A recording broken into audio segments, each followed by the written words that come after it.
Bueno, buenos días, tardes o noches, dependiendo del momento en el cual estén viendo el video. Les doy la bienvenida a este seminario de microservicios, mensajes y deployment, o al menos una introducción a lo que es deployment.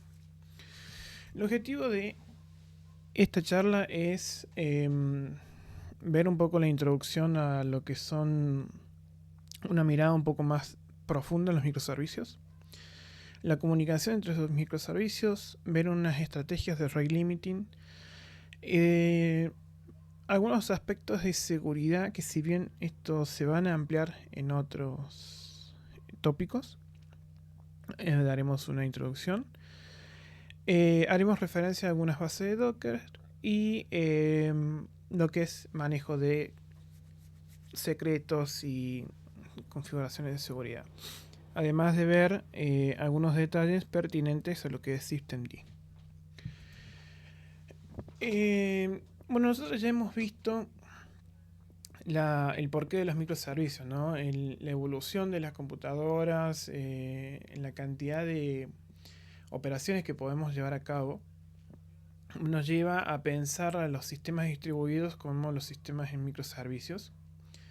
Que no necesariamente tiene que ser algo REST o SOAP, sino que simplemente es proveer un servicio, ¿sí? Y bueno, y está asociado a lo que anteriormente se vio y va a estar linkeado al video que estoy subiendo, de la granularidad a la hora de definir qué es un microservicio y qué tan grande tiene que ser un microservicio. Hoy en día casi todos los microservicios funcionan por medio de REST API, ¿sí? Podemos ver acá, por ejemplo, que este es un diagrama muy a top level de lo que funcionaría como un sistema de restaurante, donde tenemos ya sea el mozo, el cliente o la administración del restaurante accediendo a diferentes microservicios por medio de REST API y por medio de diferentes endpoints, ¿sí? Ya sea un teléfono celular o una computadora. Y fíjense cómo el flujo va en lo que las autorizaciones, dependiendo del usuario, puede acceder a los diferentes tipos de microservicios. Algunos son privados, ¿sí? Otros permiten el acceso al cliente común. Acá tenemos servicios correspondientes a las capacidades del negocio. Esto está visto desde el punto de vista de dividir, de acuerdo a las reglas del negocio, nuestro dominio del problema, el Domain Driven Design. Bueno, las ventajas de los microservicios ya hemos visto, pero no está mal darles un repaso adicional. ¿Necesitamos más poder? Bueno, creamos más instancias. El time to market está optimizado porque podemos generar nuevas entregas sin afectar el sistema completo. Introducimos los cambios en la arquitectura cloud en microservicios por medio de un Canary Release, que funciona como el canario que se usaba antes en las minas de carbón para ver si era viable extraer carbón de esas minas. Bueno, también funciona de esa forma, de introducir cambios pequeños en entornos no de producción que afecten a todos los clientes, sino a un sector, y ver cómo impacta ese nuevo cambio, ese nuevo funcionamiento en ese cliente, ¿no? Bueno, los componentes reusables y demás. Pero son, como ya sabemos, difíciles de debuguear. No es un sistema simple, es un sistema complejo. Y acá, de nuevo, que sea complejo no necesariamente significa complicado, ¿sí? Son dos conceptos diferentes. Y la performance, bueno, se puede ver afectada si tenemos una cadena muy grande, ¿no? Si tenemos que pasar por muchos microservicios.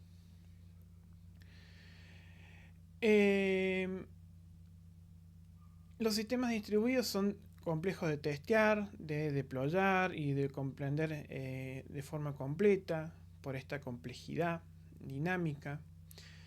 Es difícil también manejar lo que es la orquestación y las dependencias internas y externas, ¿sí? Como datos adicionales a lo que son los microservicios. Y para eso tenemos una serie de, así como teníamos los patrones de diseño para lo que son las arquitecturas, tenemos un patrón de diseño para lo que son el código, bueno, tenemos un patrón de diseño para el manejo de microservicios. Vamos a ver en los siguientes slides en detalle algunos conceptos preliminares que nos vayan a ayudar a entender bien cómo funciona el tema de escribir un patrón de diseño de acuerdo al autor, que lo voy a citar, dejar citado en el comentario. No vamos a llegar a ver todos, ¿sí?, los de esta imagen, pero bueno, tienen un pantallazo general a partir de esta imagen de cuáles son los diferentes patrones de microservicios, ¿sí? Está el jQuery, el Sega, el SQL Breaker, Service Discovery, Event Sources Pattern, BFF, bueno, hay varios más. Sabemos que un patrón es una solución reusable a un problema que ocurre en un contexto particular, ¿sí? Alguien ya vio ese problema, solucionó ese problema y dice, bueno, cuando te ocurre un problema similar, aplica esta metodología, trata de aplicar, o recomendable, aplicar esta metodología para resolver ese problema. Concepto creado por Christopher Alexander, un arquitecto. Y después, bueno, en el libro de A Pattern Language, Town Buildings Construction de Oxford University Press del 1977, describe en los patrones de arquitectura de 253 patrones, ¿sí? El valor es mayor al requerimiento para el contexto del problema, ¿sí? Un patrón de una estructura, tenemos tres tópicos importantes: el forces, ¿sí?, lo que nos lleva a constraints, el contexto y el patrón relacionado. Los forces son la sección que tenemos que solucionar, ¿sí? Pueden haber conflictos entre ellos, entonces hay que saber discernir cuáles son más importantes que otros y priorizarlos. Lo que es el contexto resultante se divide a su vez en tres partes: los beneficios, las debilidades y los problemitas que puedan llegar a introducirse, ¿sí? Esto va muy relacionado con lo que es la ley de la arquitectura, que todo es un trade-off. Bueno, acá también se aplica. Y los related patterns, bueno, tenemos 5 tipos de relaciones entre los patrones. El predecesor, bueno, es fácil de entender cuál motiva. El sucesor, ¿sí?, que a partir de que si introdujimos un problema en un determinado patrón, bueno, el sucesor soluciona esos problemas. La alternativa, la generalización y la especificación. Entonces, a partir de la arquitectura monolítica, tenemos la arquitectura en microservicios, en la cual aplicamos un patrón y estamos resolviendo un problema, ¿sí?, que es este que está acá, desde lo más general a lo más específico. Y acá tenemos una taxonomía, por así decirla, de los diferentes patrones de microservicios que están relacionados al estilo de comunicación, los mensajes de transiciones, la reliability, external API y discovery. Bien, este diagrama muestra bastante bien cuáles son las diferentes aplicaciones o ámbitos de uso de los diferentes patrones. Comencemos por el primero, el Service Registry. Necesitamos cuál es el objetivo. Los clientes de un servicio usan o un Client-Side Discovery o un Server-Side Discovery para determinar la locación de una instancia de un servicio en el cual envía un request. O sea, tenemos diferentes servicios, ¿sí?, pero estos servicios necesitan comunicarse entre ellos. Entonces, para evitar hardcodear la ubicación de cada uno de estos servicios, usamos un Service Registry, que puede ser un Client-Side o un Server-Side. El problema, como los clientes se conectan al servicio, en este caso un Client-Side Discovery, y o las rutas, en caso de que sea un Server-Side Discovery, conocen acerca de las instancias de un servicio, porque este service size, el servicio puede ser un hub común que almacena la información de los diferentes registros de los servicios que se están andando, ¿sí? Y el estado en el que tienen. ¿Por qué? Porque una vez que nosotros implementamos un Service Registry, en el cual es una base de datos de los servicios generalmente le envían un health check, es decir, se conoce como heartbeat o latido del corazón para indicar que el estado del servicio está activo, está funcionando. Los force acá es cada instancia del servicio expone una remove API a través de un HTTP o un REST, ¿sí? Un host y un port. Y también es que los servicios estos no tienen una dirección IP estática, sino que son dinámicas, van a ir cambiando. Entonces, ¿por qué? Porque este servicio se puede caer por un container o, como veremos más adelante, por un pod. Y bueno, en el caso de que ese pod muera, se cambia esa dirección IP y entonces el Service Registry deberá seguir el tracking de ese cambio de ese servicio. Acá en esta imagen podemos ver a un poquito más en detalle el client side y el self-registration, ¿sí? Las diferentes direcciones IP que expone cada servicio y bueno, cómo se guarda en el Service Registry el servicio y su IP asociada para que en caso de que el servicio 1 necesite comunicarse con el servicio 3, va y le consulta al server client, che, ¿cuál es el servicio 3? Y ya lo sepa. Este descubrimiento puede ser por parte del servidor, que es este caso, y acá se usa una solución que es un load balancer, ¿sí? A través de un router. En este caso, los force es que cada instancia de servicio expone lo mismo, un puerto y un host. El número de servicios cambian dinámicamente. Y ya es muy parecido server side en client side, ¿sí? Fíjense que es más el mismo problema, nada más que las soluciones cambian porque en el server side uso un load balancer, ¿sí? Y mientras que en el client side obtenemos la locación del servicio por hacer un query al Service Registry, ¿sí? Este vendría a ser el Service Registry y este es el query. Después tenemos el Edge Server o API Gateway. La API Gateway lo que nos ayuda a poner un punto de contacto común, ¿sí? Tenemos clientes que se van a conectar a este API Gateway y este API Gateway se va a determinar hacia dónde van a acceder los diferentes servicios. Problema como los clientes de un microservicio acceden a servicios individuales, ¿sí? Acá la granularidad de las API de los servicios es diferente, entonces necesitamos manejar eso. Diferentes clientes necesitan diferentes tipos de datos. La performance de la red es diferente para cada tipo de clientes, porque detrás de esto podemos tener una cadena de microservicios más grande y detrás de esto podemos tener una cadena de microservicios más corta. El número de servicios de instancias y sus locaciones cambian de forma dinámica. Particionar los servicios puede cambiar sobre el tiempo y debería ser escondido de los clientes. Los servicios pueden usar un set diverso de protocolos, los cuales pueden no ser web friendly, user friendly. Entonces, bueno, la solución es implementar un API Gateway que es un solo punto de entrada para todos los clientes, ¿sí? Hay una variación, una alternativa al backend frontends que define un API Gateway separado para cada tipo de cliente, ¿sí? Bueno, acá en una aplicación que está hecho hoy en día es con Netflix, ya que está bastante popular. Usan este software que, si mal no recuerdo, es open source, se llama Sul2, en el cual es un API Gateway que directamente usa Netflix para sus plataformas, ¿sí? Después tenemos Standardized Configuration. Bueno, a la hora de definir las configuraciones para los distintos microservicios, podemos optar por definir un punto en común que mantenga el estado de todas las configuraciones. Propiamente todos los servicios usan aplicaciones de tercero. Como el problema es cómo habilitar ese servicio para ejecutar múltiples environments sin modificaciones. El servicio debe ser provisto de configuración.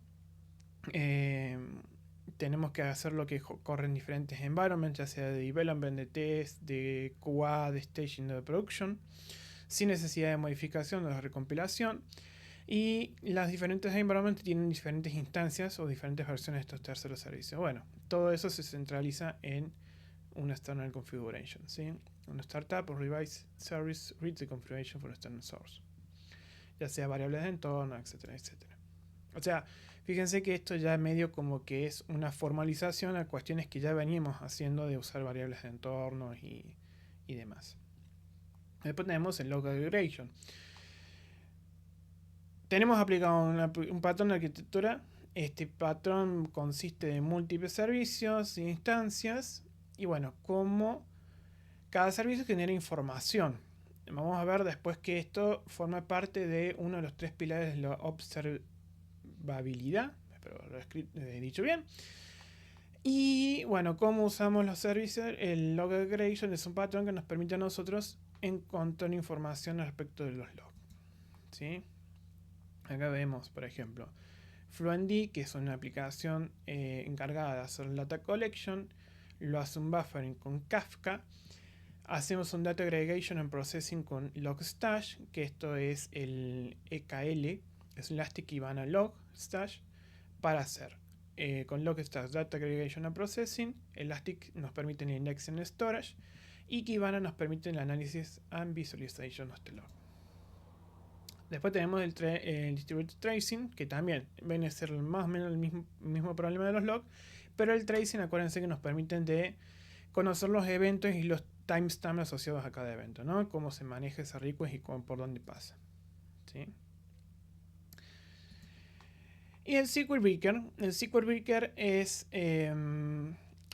interesante verlo y es algo que deberíamos aplicar. ¿Qué consiste? Los servicios algunas veces colaboran con manejar requests. Cuando un servicio invoca de forma síncrona a otro servicio, siempre existe la posibilidad que el servicio no esté habilitado o esté mostrando una alta latencia, ¿sí? Sabemos que el Service Discovery nos permite a nosotros registrar ese servicio.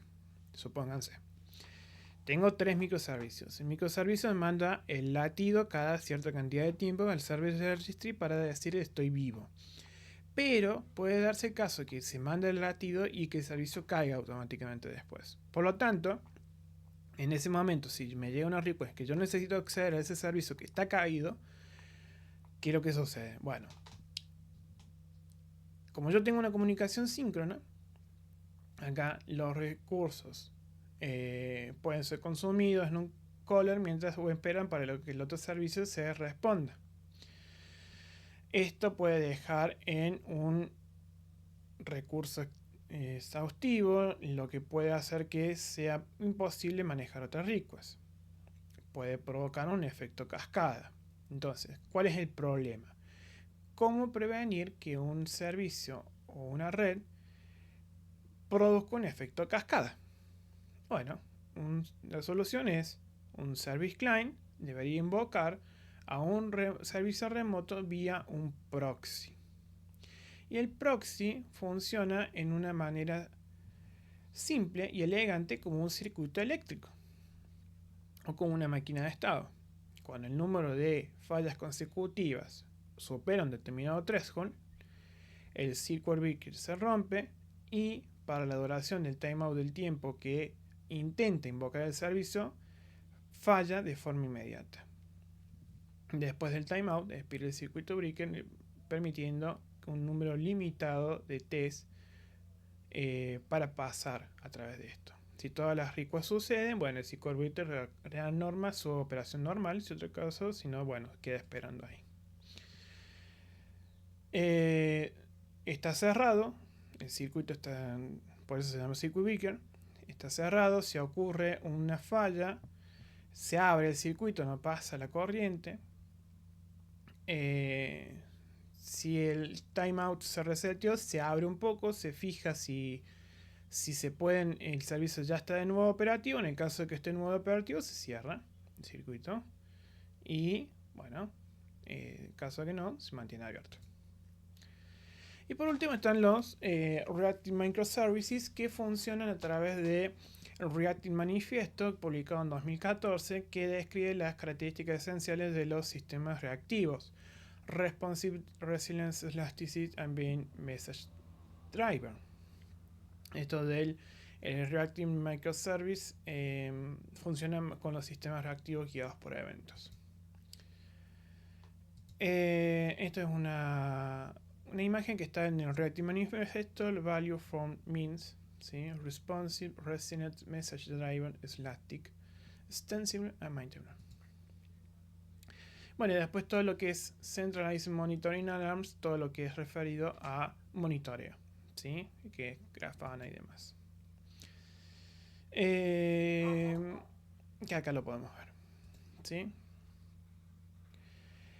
Como sabemos, la comunicación, en el caso de que sea síncrono, como estaba en el Circuit Breaker, estamos haciendo la espera de que siempre tengamos que aguardar hasta que el servicio nos responda. Y eso demora tiempo. Entonces, una forma de trabajar con la comunicación y no estar dependiendo del tiempo de respuesta de ese request y response es usando una comunicación asíncrona, que se diría dirigida por eventos. ¿Sí? Nosotros vamos a usar mandar un mensaje y bueno, seguimos haciendo y procesando cosas sin esperar que el microservicio nos diga si recibió ese mensaje o no. Y esto lo hacemos por medio de colas. Bueno, RESTful API son del tipo request response, create, update, relate and so on. Stream Nacho son muy sencillos y demás. Sin embargo, bueno, tenemos que el request response, tenemos la latencia, la escalabilidad y bueno, esos problemitas que ya hemos visto anteriormente. En cambio, el event driver en constante tenemos una comunicación asíncrona. Cuando un cambio ocurre en un determinado servicio, publica un evento a un message broker. Vamos a ver después qué es lo que son los message brokers. Cuando otro servicio te interesa en consumir, bueno, consume esa cola específica. No tenemos tanto acoplamiento entre los servicios, no es necesario que mi servicio dependa del funcionamiento porque otros servicios están dando o no. Tenemos mayor escalabilidad, mayor resiliencia, ¿sí?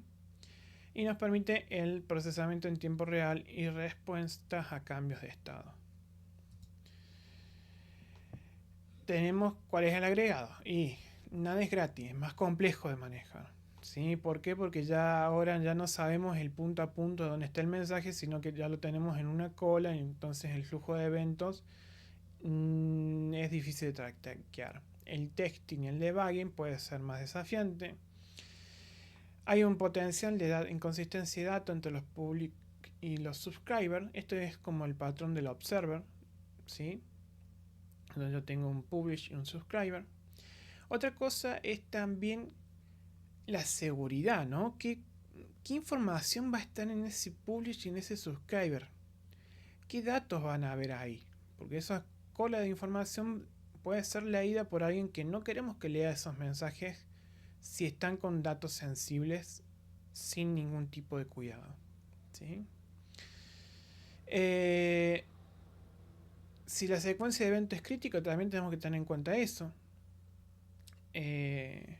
Porque si dejamos que un mensaje de un evento que es crítico se pierda en una cola, y depende de la aplicación, ¿no? Todo depende. Todo es un trade-off. Acá me quedó duplicada. Bueno, acá tenemos el tablita resumen. Y los de Message Broker tenemos RabbitMQ. RabbitMQ funciona por medio de un Topic Exchange. Acá podemos ver que cada uno de los producers se suscriben a un topic y los consumers consumen a partir de ese topic por medio de un binding, ¿sí? La idea es implementar RabbitMQ. Es un sistema distribuido broker. Principalmente usa Advanced Message Queuing Protocol, AMQP, para el mensaje, la transferencia de mensajes de forma segura y eficiente. Soporta muchos tipos de patrones de mensajes, el pub-sub, request reply, point-to-point communication y demás. Y después está la otra diferencia, que es Kafka. Apache Kafka también es un message broker, nada más que es un poquito por ahí, un poquito más complejo de configurar. Es Su metodología también es un pub-sub, ¿sí? Y opera en una forma de clúster, ¿sí? En Kafka los datos están organizados en tópicos y tenemos canales para los productores y consumidores. Las aplicaciones dentro de RabbitMQ o Apache Kafka lo van a ver en los enlaces que están dentro de esta presentación. Y para comprender un poquito más todo lo que era el manejo del microservicio, bueno, vamos a dar una mirada a unos aspectos más que nada de seguridad, que son el rate limiting, que es decir, bueno, hasta qué punto estamos permitiendo que mi servidor o servicio reciba mensajes. ¿Qué pasa? Que yo puedo agarrar y mandar muchísima cantidad de requests por segundo a un determinado servicio. Cada vez que yo mando una request, ese servicio procesa, hace algo, tiene que trabajar con esa información. Entonces, al mandar tanto, empiezo a consumir muchos más recursos. Lo que se conoce como denial of service attack. La idea es cuál es mandar mucha cantidad de requests por segundo y saturar a un servicio hasta que se caiga, ¿sí? Entonces, para prevenir ese tipo de mal uso en los microservicios, aplicamos estrategia de rate limiting.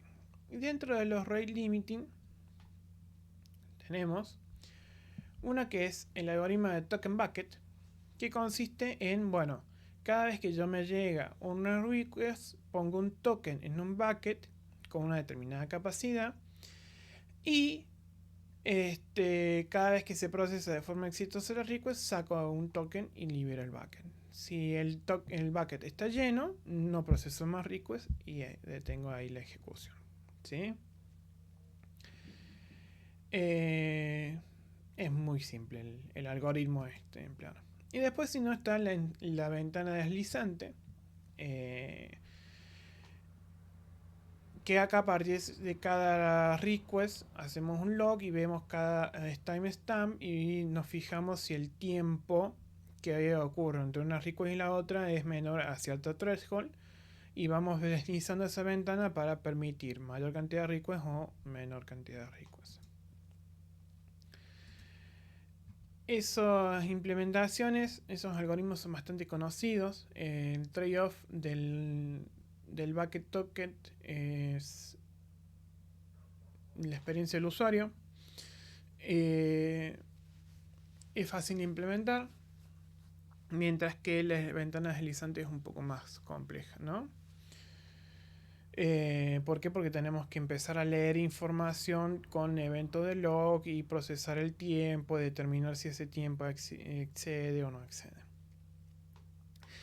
Y otra cosa en la cuestión de seguridad es el Identity and Access Management. Identity and Access Management vemos lo que son Authentication, Authorization, Directory Service, User Management Service. El objetivo es herramientas para controlar el acceso de los usuarios a la infraestructura técnica, ¿sí? ¿Esto qué quiere decir? Que las personas correctas pueden ingresar a determinados lugares y mantener a las personas incorrectas fuera.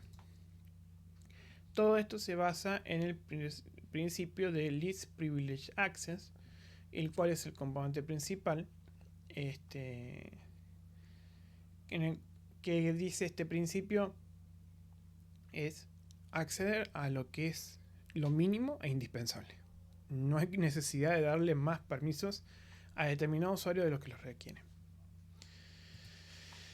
En cuanto a eso, tenemos la autentificación por medio de Single Sign-On, en cual es un esquema que les permite a los usuarios hacer un login y obtener un acceso a múltiples aplicaciones de forma independiente sin necesidad de entrar cada vez que quieran a esas aplicaciones sus contraseñas. El usuario se autentifica como un Central Identity Provider y obtiene el token o ticket que le permite usar para todos los demás servicios. Es fácil de mejorar la experiencia de usuario porque nos hacemos un login una vez, por ejemplo, nos logueamos en Mercado Libre, entonces podemos acceder a las distintas partes de mis compras, mi carrito, mis datos sin necesidad de hacer un login de cada uno de esos servicios. Posiblemente, no sé cómo funciona internamente Mercado Libre, pero suponiendo de que tenga cada uno un microservicio, ¿no? Protocolos que habilitan el single sign-on incluyen el AUD2, Authorization Delegation, OpenID Connect, SAM 2.0. ¿Sí? Acá podemos ver que el usuario accede a través de un service provider. El service provider identifica al usuario y envía la autentificación, el request al identity provider. El identity provider le responde conteniendo la autentificación, firma y la envía de vuelta al service provider para que Tuki, el usuario, pueda, una vez que validó la información, poder acceder. El otro es Keycloak. Keycloak es un open source identity management service que provee SSO, authentication y autorización para servicios de aplicaciones. ¿Sí? Está desarrollado por Red Hat y también soporta los protocolos OpenID y SAM. Esto de Keycloak es el Identity Central Identity Provider. ¿Sí? El Keycloak es el IDP. Acá tenemos una aplicación en la cual podemos ver que el cliente se conecta a la API, obtiene un JWT que es un JSON Web Token y el Keycloak Container se encarga de manejar toda esa información. ¿Sí? Esto está de más de decir que debería ser implementado. Y bueno, OAuth y OpenCD son servicios con diferentes propósitos. OAuth 2.0 es un framework de autorización. Y OpenID Connect está construido arriba de OAuth para manejar esta autentificación. ¿Sí? Y acá están los JSON Dual Token. Acá tenemos el flujo de autorización de acuerdo al Request for Comment 6749, sección 4.1. Esto lo van a poder ver y entender mejor cuando lean la imagen. Pero bueno, acá tenemos cómo funcionaría el token y demás. Y acá otra imagen que también nos explica un poquito cómo funciona. Y en cuanto a Docker, tenemos dos videos. Estos los van a tener que ver. Uno es un seminario que dio Fausto Lavesari. Perdón, Fausto, si pronuncio de nuevo mal tu apellido.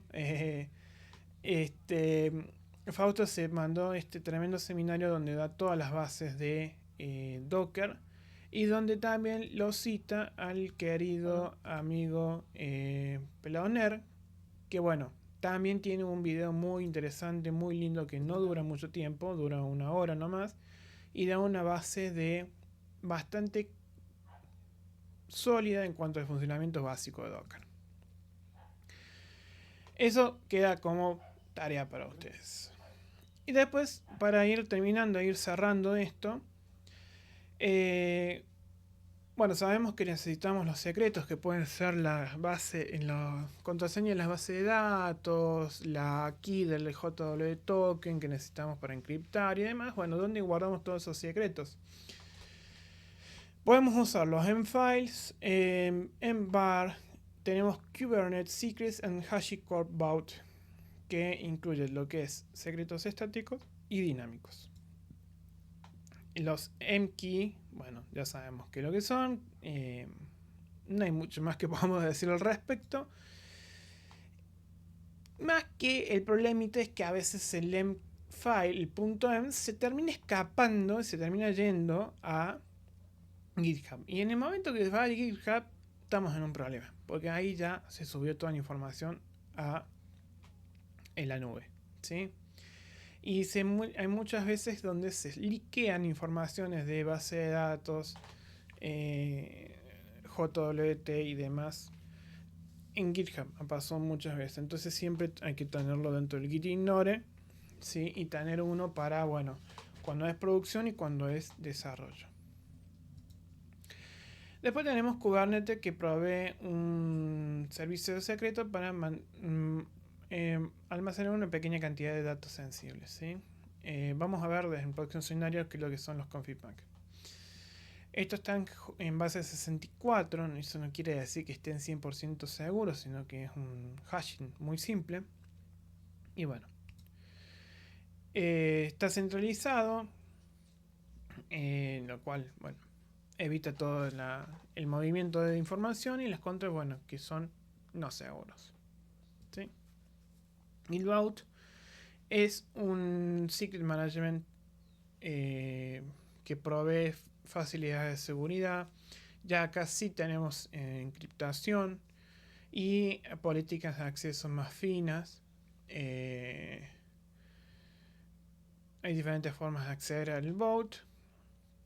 Se puede integrar con base de datos y demás. ¿Sí? Ahí mantenemos, esto es más profesional.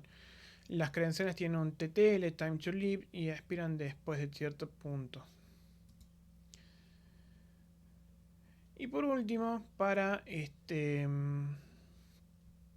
darle la última frutita de torta, tenemos lo que es Systemd. Systemd, que si bien la D puede parecer de Daemon, acá recientemente se acaba de decir que lo que es estándar for D, así que los voy a dejar en ese video para que ustedes lo vean después.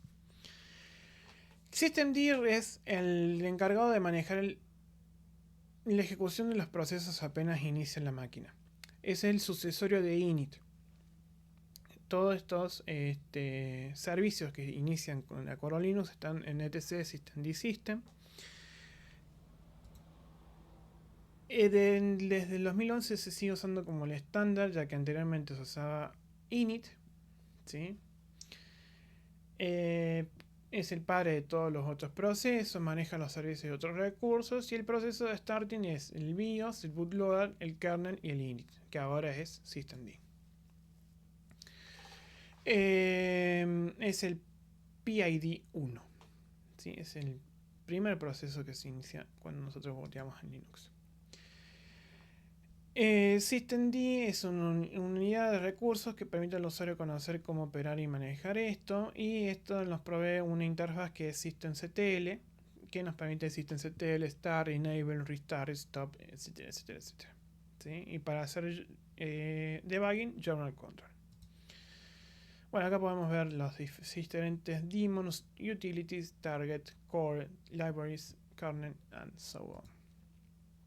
Para manejar Systemd tenemos que crear un archivo que sea un .service, que tiene esta estructura: unit, service, install y demás. Bueno, ¿qué es lo que quiere decir cada una de esas partecitas? Lo vamos a ver acá. Este es para expresar de dónde se van a ejecutar. Unit, la metadata de información respecto a la unidad de servicio, descripción, after, requires, wants, etc. ¿Sí? El after es para que el proceso se arranque después de determinado servicio, y una vez que arrancó haga algo. ¿Sí? Y después la configuración del proceso en sí, el service. Type, execution start, stop, reload, restart. Todo esto nos permite a nosotros hacer el systemctl, restart, stop, start, etcétera, etcétera, etcétera. Todo esto está bastante estandarizado, que es lo que lleva un archivo de Systemd, dónde va ubicado. Fíjense que no es un archivo complejo, es simplemente un archivo init, ¿sí? Que describe lo que debería ser el proceso y manejado directamente por Systemd.